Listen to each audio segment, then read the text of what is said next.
Gracias a ustedes por la invitación, gracias a todos los presentes.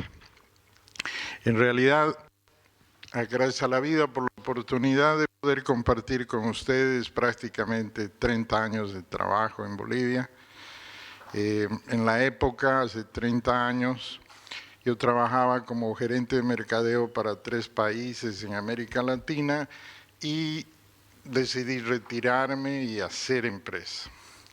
¿Por qué hacer empresa? Porque definitivamente Bolivia nunca ha tenido fuentes de trabajo, ¿no? Ustedes saben, Chile tiene más de 1 millón de empresas en Chile y nosotros tenemos 300.000 empresas sobreviviendo. Entonces, definitivamente en la época había que hacer empresa, pero definitivamente la idea empecé a ver que en nuestro país estábamos derrumbando, deforestando bosques de 30, 40 metros de altura en esa época, y para convertirlo en cultivos que apenas llegaban a dar rentabilidad de 1 centavo de dólar por metro cuadrado. O sea, algo no estábamos haciendo bien. Hasta el día de hoy esa es una relación también que se mantiene muy por ese efecto. Un ejemplo muy sencillo es de que en nuestro país, en 2 millones de hectáreas deforestadas, estamos facturando unos 1.500 millones de dólares. Perú, en 500.000 de hectáreas en el desierto, Perú está facturando 14.000 millones de dólares. Entonces, ¿qué estamos haciendo mal? Por una parte, no podemos pensar en compararnos con la Argentina, el Brasil, que tienen 200 años de agricultura, pero nosotros tenemos un poco más de 30 años de agricultura industrial, o sea, tenemos todo por hacer. Y definitivamente en ese entonces empezamos la empresa con un concepto que para ese entonces parecía, hablábamos de proteger el medio ambiente, hablábamos de desarrollar ecotecnologías. Hace 30 años eso era prácticamente nadie podía entender de qué se trataba. Y en eso, el de la derecha, ¿no? Ahí está. Como les decía, empezamos hace poco más de 30 años y nuestro logo trataba de resolver un concepto. El conocimiento debe proteger el planeta. Desde entonces toda la visión en la empresa ha sido desarrollar tecnologías que protejan el medio ambiente. En esa época teníamos todavía la construcción, era un mercado que era atractivo, pero ahí desarrollamos equipos compactos, girodeslizantes, de alta versatilidad. Y luego nos trasladamos a la agricultura y en la agricultura desarrollamos tecnología de aplicación. Ustedes saben muy bien que los cultivos agrícolas, el mayor problema que tienen es el control de plagas y enfermedades. Controlar plagas y enfermedades en la mayoría de los cultivos son 60% de los costos. Y si ustedes observan, son químicos, llamados agroquímicos, que se mezclan con agua para pulverizar en una hectárea. Entonces, el combinar el químico con el agua, en la época se usaban 200 litros de agua por hectárea. Nosotros empezamos a mostrarle al agricultor que él podía aplicar con 30 litros por hectárea. Entonces, bajarle casi al 10%, 15% los volúmenes de agua parecía un milagro, pero no era nada más que datos. Medíamos temperatura, humedad relativa del aire y viento, Y en función de esas variables dimensionábamos los diámetros de gota.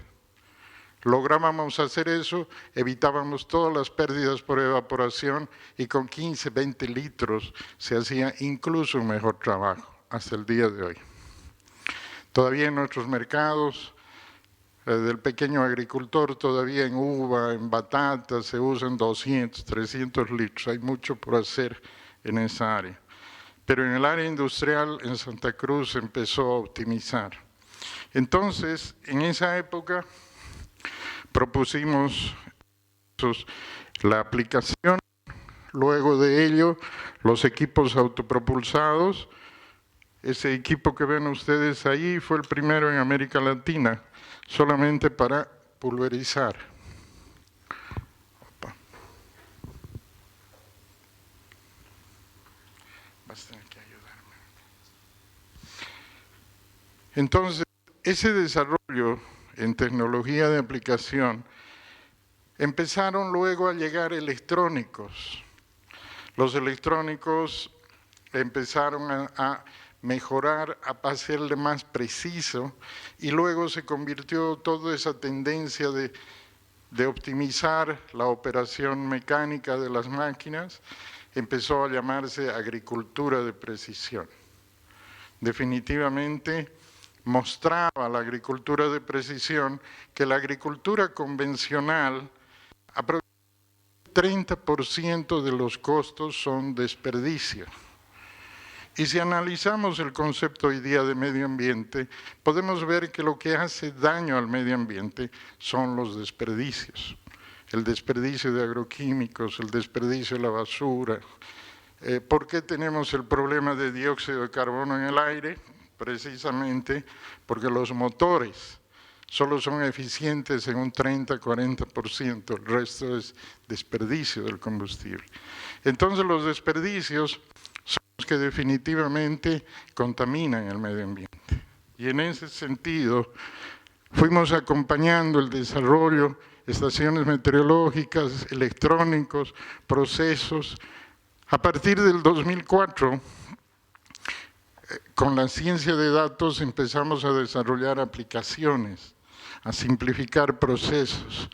Y luego, en 2016, hicimos una plataforma meteorológica llamada Profil Clima, precisamente para generar datos meteorológicos para poder acompañar la operación agrícola.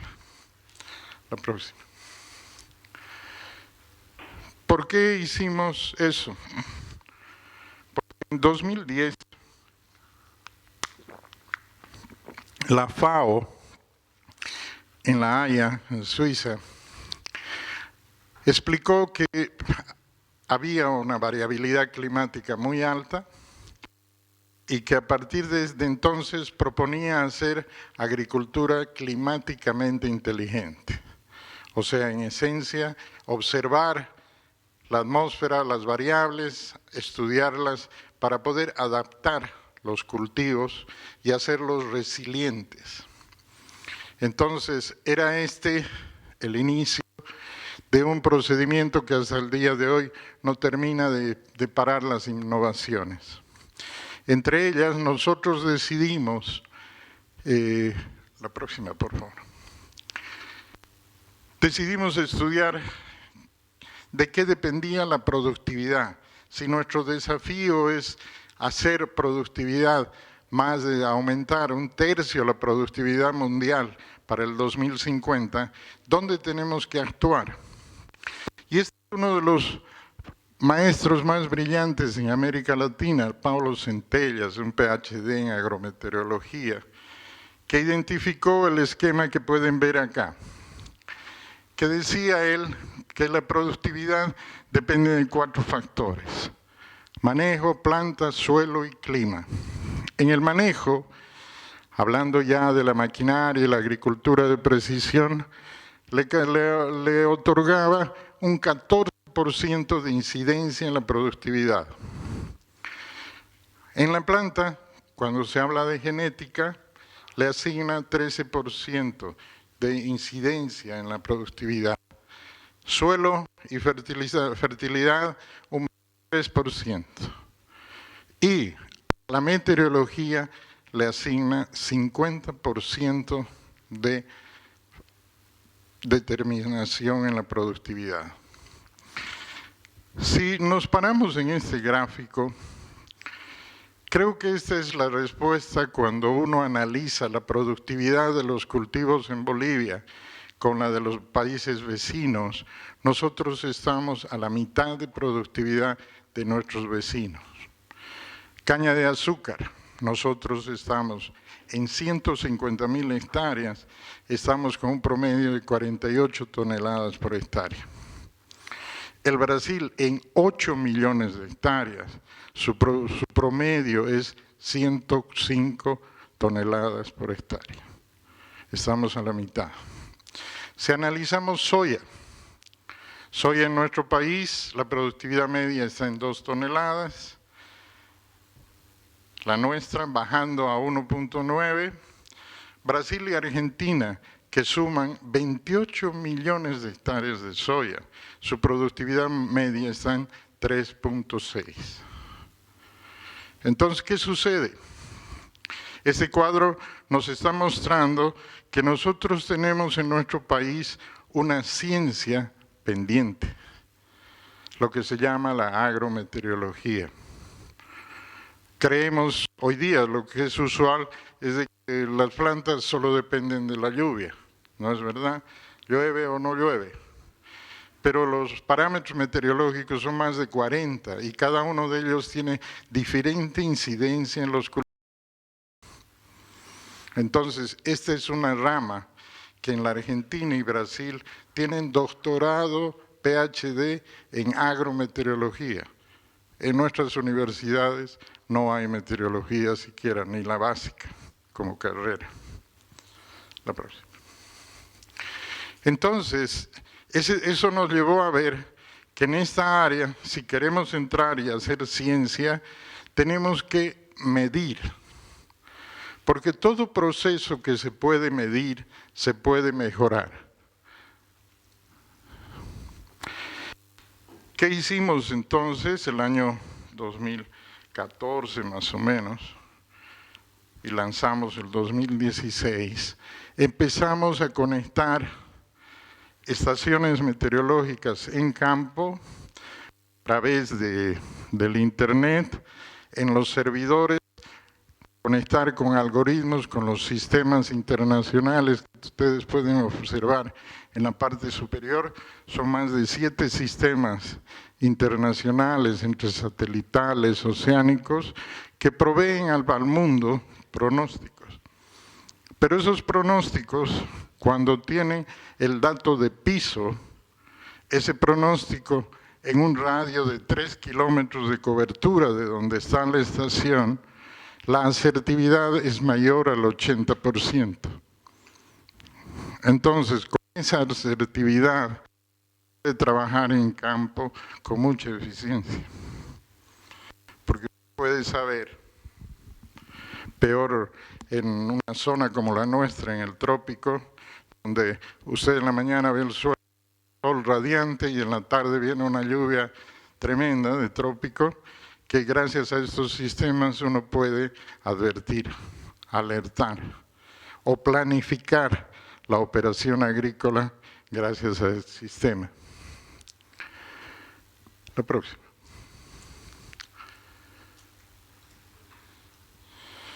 Esa propuesta que lanzamos en 2016 venía acompañando lo que ya en el mundo se conoce como la digitalización agrícola.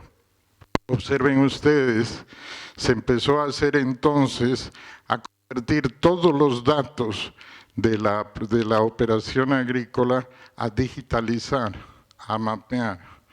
Con los GPS, georreferenciamiento, se empezaron a generar un montón de herramientas valiosas para el monitoreamiento y la evaluación de la operación agrícola, donde definitivamente la meteorología hoy día se la va considerando como la que dirige la operación agrícola.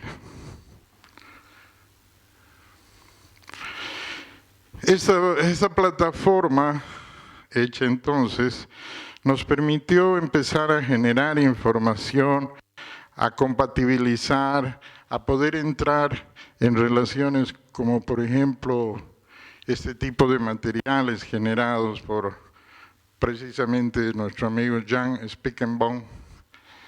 Empezó a dotar de este tipo de materiales en los cuales podemos observar en un periodo de 40 años como en Bolivia, en todos los departamentos, la temperatura ha empezado a subir, ¿no?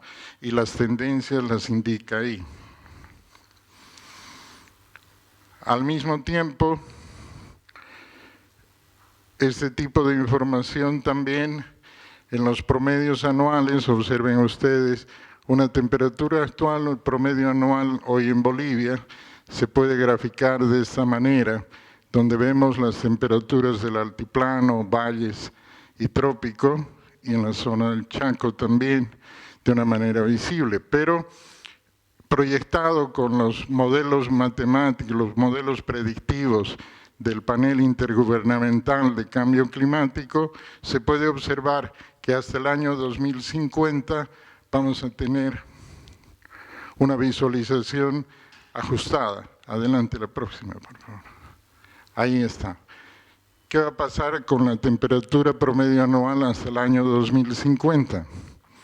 Observen ustedes las zonas más rojizas, tienen un incremento de hasta 3 grados centígrados, la zona amarilla va bajando hasta que en la parte celeste y azul se va hacia los 2 grados. O sea, eso es lo que va a suceder en la región, en el país, según estos modelos, hasta el 2050.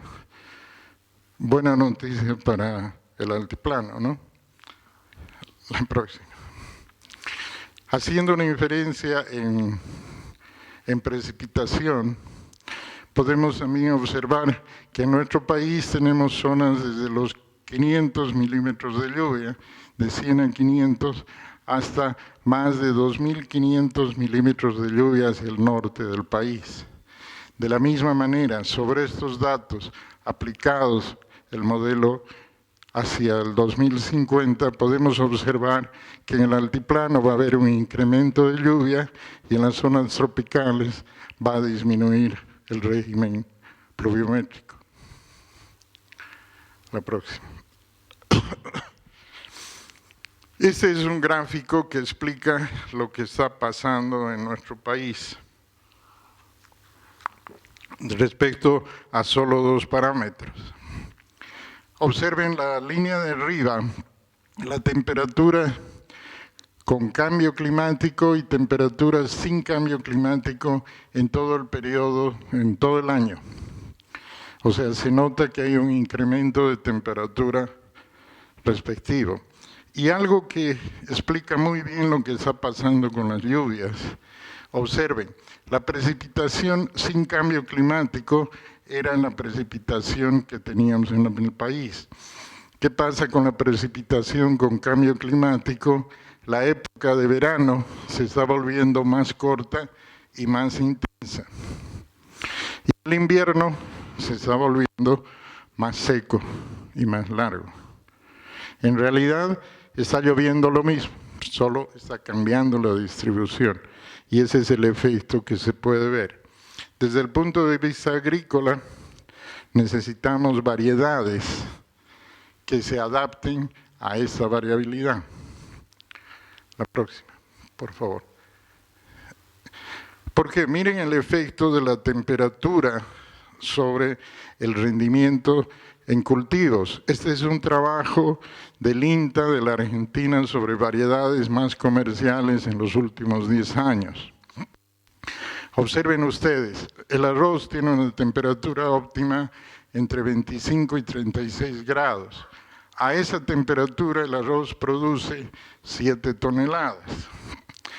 Si la temperatura sube 3, baja a 6 y si sigue subiendo, puede bajar a 1/3 de la productividad. Lo mismo con el arroz, el frijol, el maní. La soya es un poco más estable. Pero observen que este es el efecto de la temperatura sobre los cultivos. Entonces, nosotros podemos tener hoy día una de estas causas de nuestros bajos rendimientos, que no tenemos la genética adecuada a ese cambio. La próxima, por favor. Observen otro gráfico. Este es el efecto de la temperatura en los insectos, en el ciclo de vida de los insectos.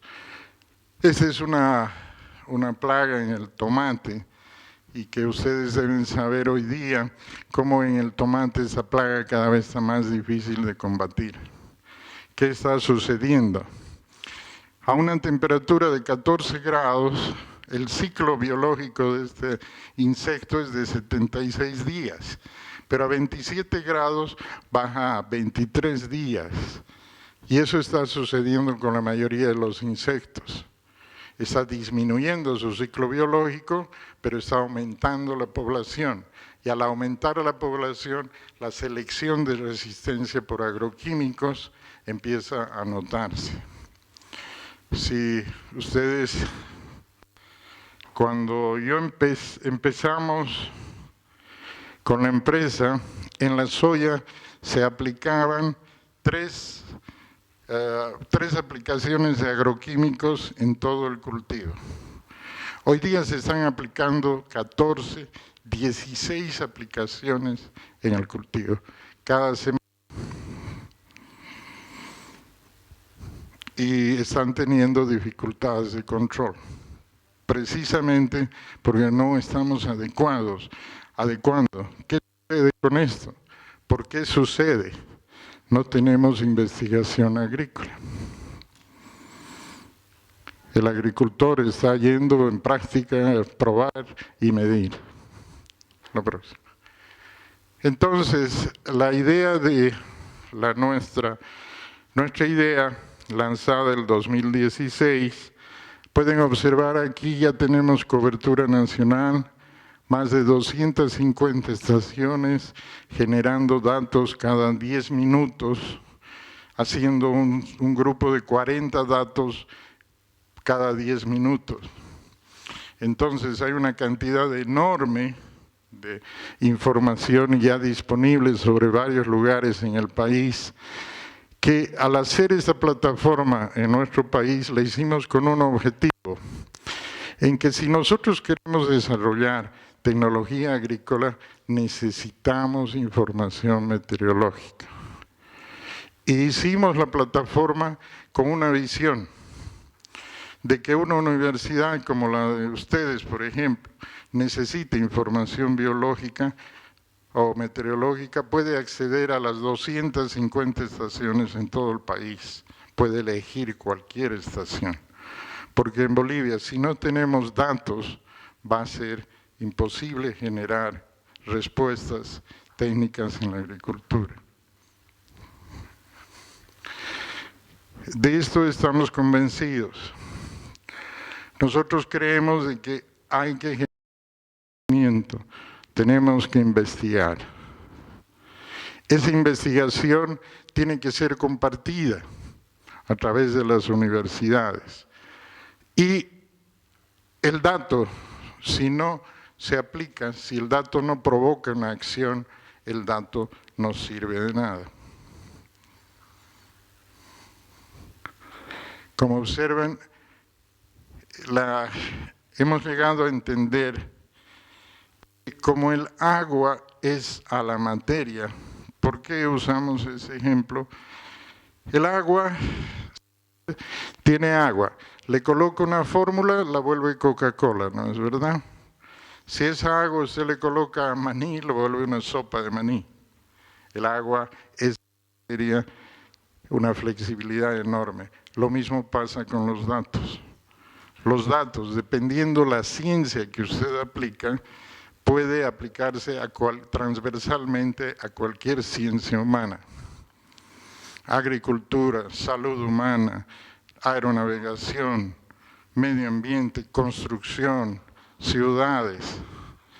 Entonces los datos están disponibles.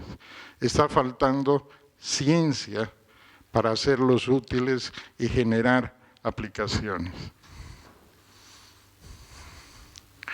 Esta es la propuesta. Tenemos la plataforma y lo que hemos venido haciendo, la poca o escasa investigación, la estamos convirtiendo en información procesada, se está compartiendo esa información, analizando el impacto climático, y en la franja derecha pueden ver los productos que estamos generando. Pueden ver las alertas tempranas, transferencia de tecnología, riego. Todos estos son productos donde la ciencia de datos y el conocimiento adecuado le está permitiendo al agricultor, sin saber de ciencia, poder ser guiado en su operación. Incluso una herramienta que para el cambio climático es clave en la producción agrícola es el seguro agrícola. El seguro agrícola es una herramienta de mitigación prácticamente única en estos momentos en la agricultura. Estamos desarrollando con una empresa francesa este trabajo que esperamos que para el próximo verano Bolivia ya tenga seguro agrícola. Así que los invitamos a usar. Hay una cantidad enorme de datos en el país disponibles para que la ciencia pueda empezar a generar acciones de adaptabilidad. Muchísimas gracias.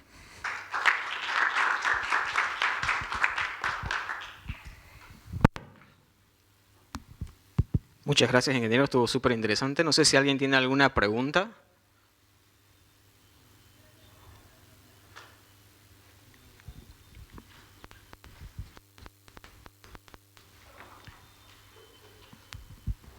Muy buenas tardes, muchísimas gracias por su exposición, realmente estuvo muy buena.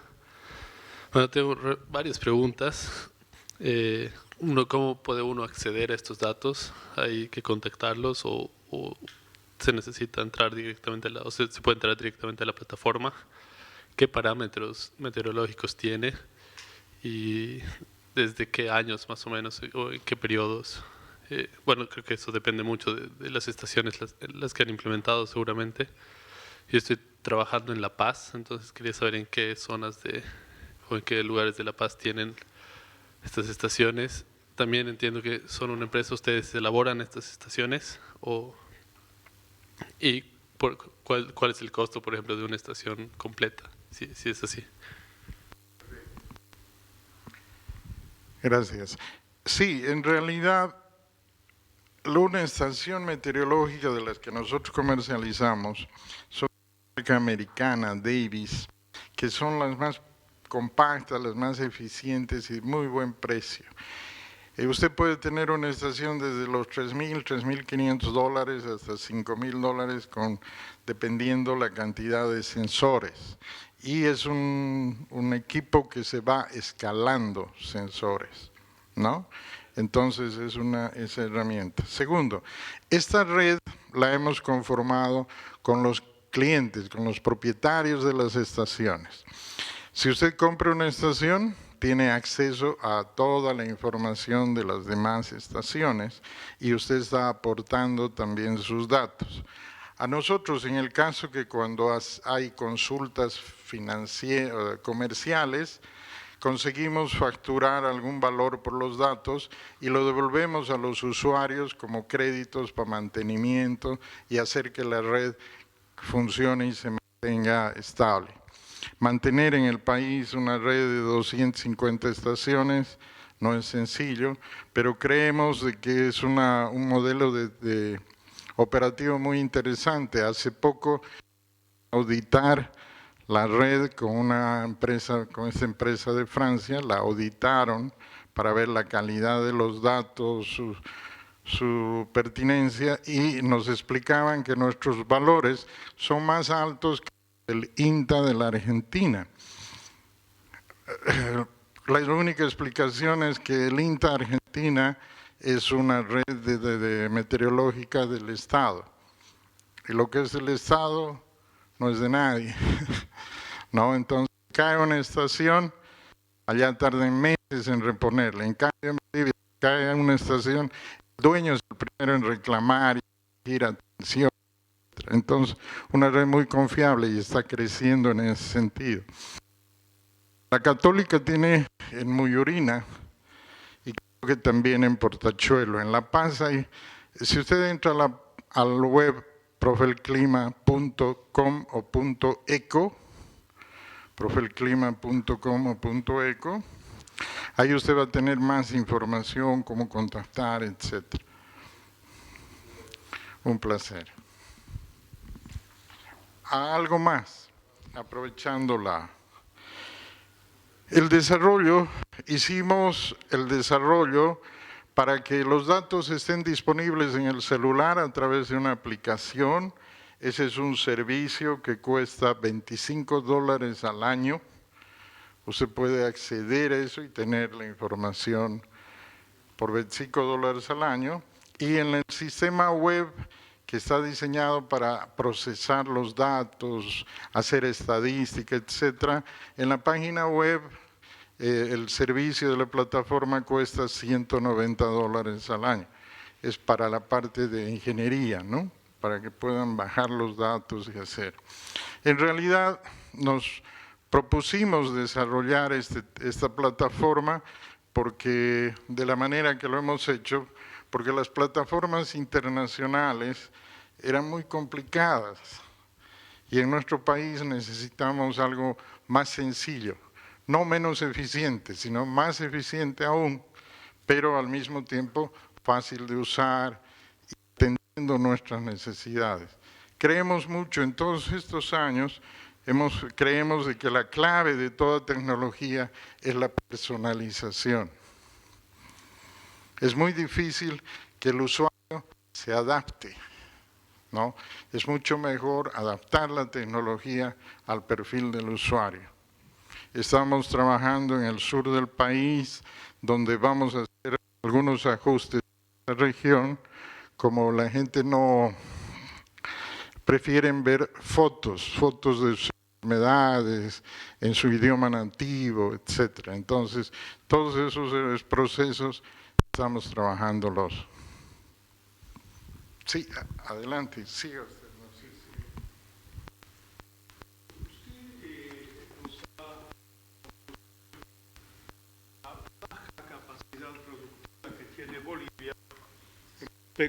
A Perú y Argentina, dándonos el dato de que mientras en Perú y en Argentina, en relación a Bolivia, Bolivia produce el 50% de lo que producen en Argentina y en Bolivia en los diferentes productos. Por otro lado, ha planteado de que hay unos satélites que tienen el defecto de observación en términos de la nubosidad y cosas que no permiten tener una claridad de la cuestión climática. Y por otro lado, nos plantea de 250 observatorios meteorológicos distribuidos en todo el país. Entonces, en lo que ustedes han aplicado como empresa, en todos aquellos que han vendido este sistema, ¿cuál es el rendimiento y cuál es la cuestión de mejora productiva que ustedes han obtenido?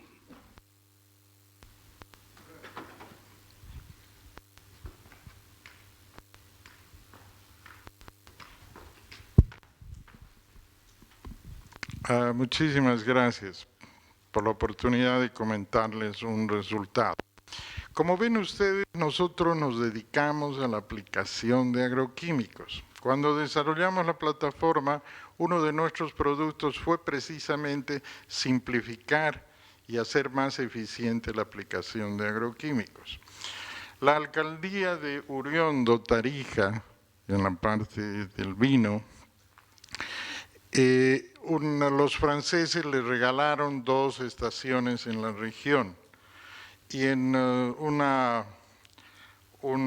le diría un testimonio de resultados, explicaba que ellos habían evaluado con un grupo de alrededor de 10 agricultores top de la región el uso de la aplicación y que sea la aplicación que les dirija las fumigaciones agrícolas. Entonces él le explicó de que había logrado ese grupo un ahorro de $160,000 en agroquímicos en una campaña. Entonces, ese es el valor del dato. Le comento otra experiencia.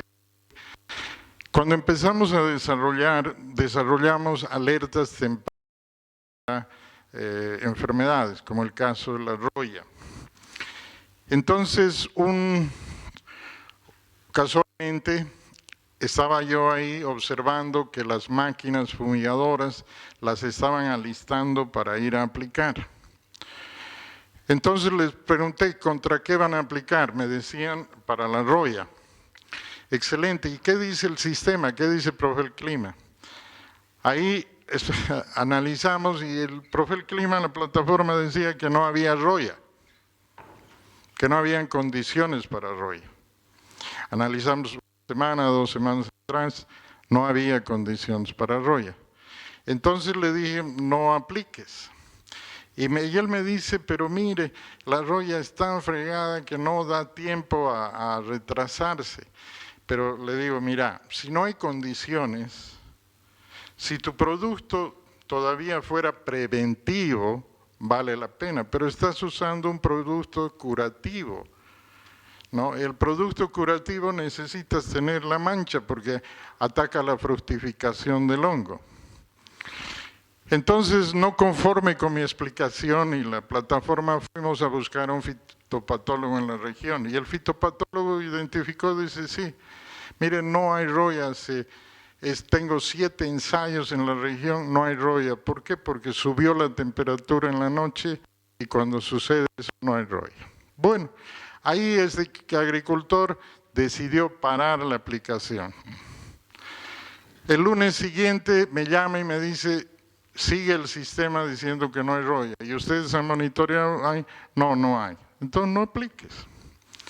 En el tercer lunes me llama y me dice, realmente el sistema me ha hecho ahorrar una aplicación de agroquímico.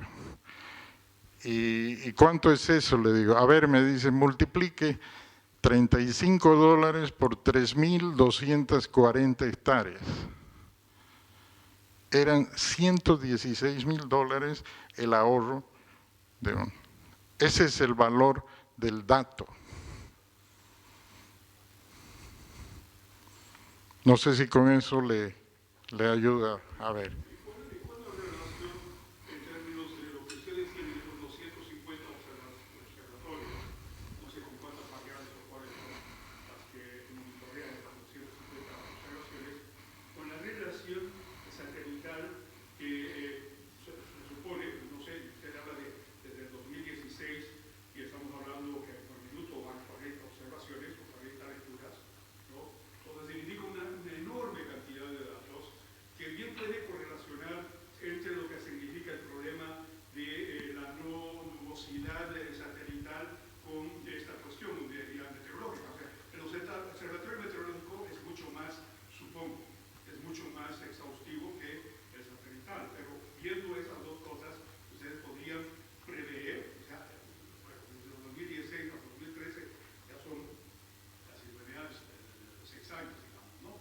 Y por otro lado, la otra pregunta es la cuestión esta que usted decía de que probablemente el altiplano esté más favorable en términos de la mayor cantidad de precipitación fluvial, ¿no? Que parece contradecir en el entendido este de que los vientos del trópico son los que llevan la nubosidad, chocan con la cordillera y ese choque con la cordillera hace que se precipite lluvia en el altiplano, por lo menos en el sur de Bolivia, digamos, porque si no tendríamos el desierto de Atacama.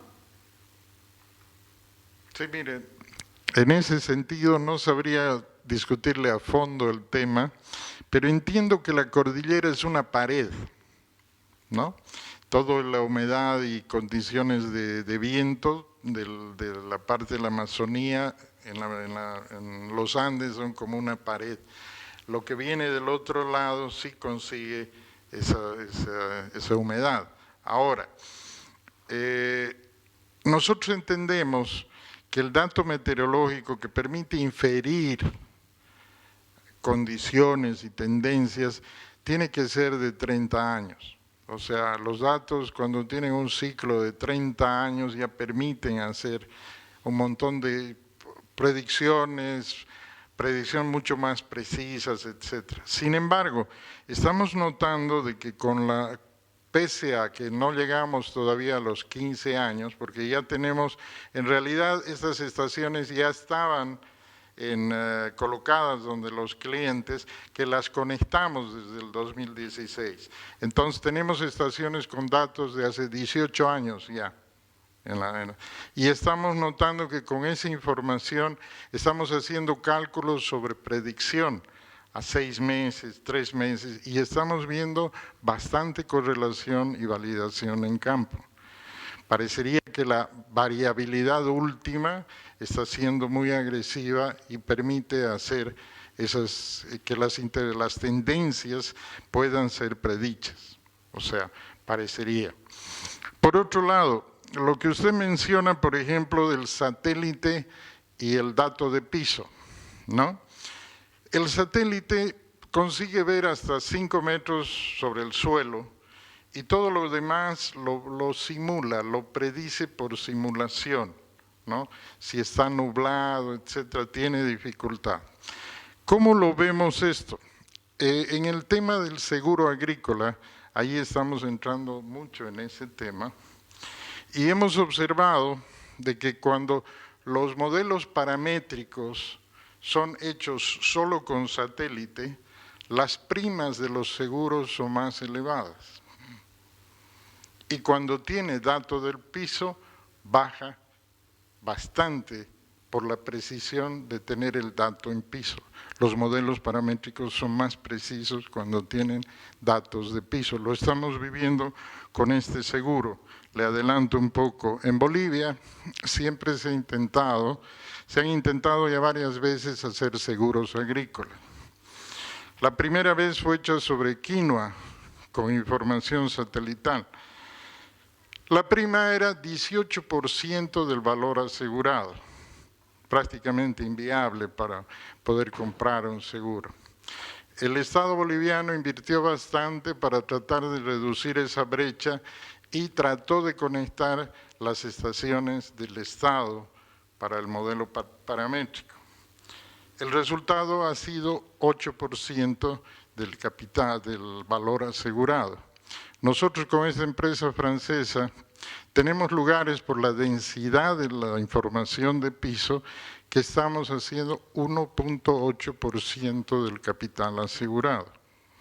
Entonces, como ve usted, como los seguros, como los pronósticos son fruto del cálculo estadístico y probabilístico, cuanto más datos, tiene mejor certidumbre. Y eso se nota con el dato de piso. No sé si logra aclarar. Gracias. Bueno, muchísimas gracias, ingeniero. Un aplauso, por favor, para la presentación. Culminando la actividad de ahora, por favor, los invito al auditorio principal para la sala de debate, que va a empezar probablemente en un par de minutos. Muchas gracias.